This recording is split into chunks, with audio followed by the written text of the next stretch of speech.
যদি একটা মানুষের সাথে এরকম হয় তাহলে আমি প্রমাণ দিই। আপনারা বলেন কোরআনকে ভালোবাসেন, কিন্তু সারা দিনে তো এখানে একজনও নাই যে ডেইলি একবার কোরআনটাকে নিয়ে পড়তে পারে না, তা সত্ত্বেও কোরআনটাকে একবার নিয়ে একটা চুমা দেয়। বলো কেউ দেয় কিনা? দেখো না, তাহলে আপনি কি ভালোবাসেন? আসলেই যদি ভালোবাসতেন, আপনি পড়তে পারেন না, আমার কোনো অভিযোগ নেই, কোনো আপত্তি নেই, কিন্তু আমার আপত্তি এইখানে কোরআনটাকে কেন ভালোবাসি না, ভালোবাসার প্রমাণটা কেন দেই না। আরেকটা যুক্তিসঙ্গত কথা বলতেছি। আচ্ছা, ডাক্তারের কাছে যান, সিরিয়াল দিতে হয় না দিতে হয় না? হ্যাঁ, কখনো ডাকায় 1 মাস আগেও দিতে হয়, ঠিক না? সিরিয়াল দেওয়ার পরেও ঘন্টার পর ঘন্টা বসে থাকতে হয়, ঠিক না? কিন্তু এই যে কোরআনটা, এটার ভিতরে তো শেফা রাখা আছে। আজ পর্যন্ত কি এখানে কেউ আছে এরকম বুকে চেপা ধরে বললো, আল্লাহ কালাম তো তোমার, শুনছি এটার ভিতরে শেফা রাখা আছে, শুনছি না, বাস্তব রাখা আছে। অনুনাজ্জিলু মিনাল কুরআনি মা হুয়া শিফা, আরোগ্যতা রাখছেন এটার ভিতরে। মালিক আপনার কোরআন আরোগ্যতা দিয়ে কি করবে? আমি যে অসুস্থ, দেখেন না, আপনার কোরআনের অসুস্থতার সুস্থতাটা, আরোগ্যতার শেফাটা, যার কারণে আমি আরোগ্য হব, ওই আসল জিনিসটা আমার ভিতরে ঢুকায় দেন না। আমার তো মনে চায় না ডাক্তারের কাছে বসে থাকতে, আমার তো মনে চায় না ডাক্তারের কাছে সিরিয়াল দিতে, আমার তো মনে চায় না এত দূর যেতে। আপনি তো আমার ঘরেই রাখা আছেন। বলেন একজনে কিছু এবার সিরিয়াস পর্যন্ত, তাহলে আপনি কি ভালোবাসেন?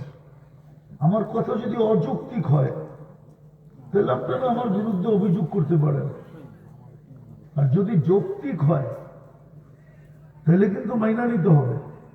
উচিত ছিল না ছিল না? ছিল। কোরআনটাকে ডেলি নিয়ে একটা চুমা দেওয়া দরকার ছিল, চুমা, মোহাব্বত। আর আল্লাহকে বলার দরকার ছিল, আল্লাহ পড়তে তো পারি না, কিন্তু মোহাব্বতে বাধা কোথায়?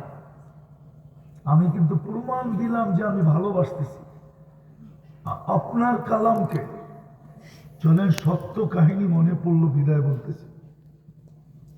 আলী রাদিয়াল্লাহু তাআলা আনহুর সবচেয়ে একান্ত ছাত্র সুফিয়ানে সৌরি রহমতুল্লাহ আলাইহি,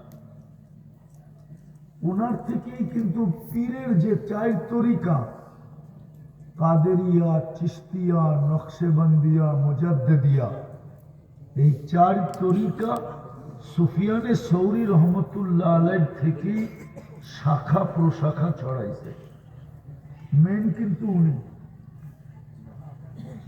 ওনার উপরে আলী রাদিয়াল্লাহু তাআলা, ওনার উপরে মুহাম্মাদুর রাসূলুল্লাহ সাল্লাল্লাহু আলাইহি ওয়াসাল্লাম। ওনাকে স্বপ্নে দেখানো হয়েছে যে অমুক ব্যক্তি মারা গেছে, তুমি জানাজা পড়ে আসো। তো উনি ঘুমের থেকে ওটা শুধু এটাই ভাবতেছেন যে আমাকে কেন হুকুম করা হলো।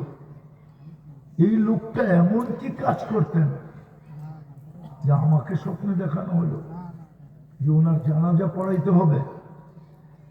তো জয়া পাড়া প্রতিবেশীকে জিজ্ঞেস করছে লোকটা কি আমল করত।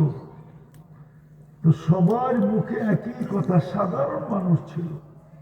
আমরা বলি না লোকটা সাধারণ, সাধারণ মানুষ ছিল, তেমন বিশেষত্ব এর ভিতরে ছিল না, আমরা কখনো দেখি নাই। উনি ভাবতেছিলেন গোপন তথ্য প্রতিবেশীর কাছে পাওয়া নাও যেতে পারে। চলো বাড়িতে যেয়ে জিজ্ঞেস করি, খুব ধ্যান দিয়ে শুনতে হবে কিন্তু। বাড়িতে যেয়ে জিজ্ঞেস করি যে লোকটার বিশেষত্ব কি ছিল।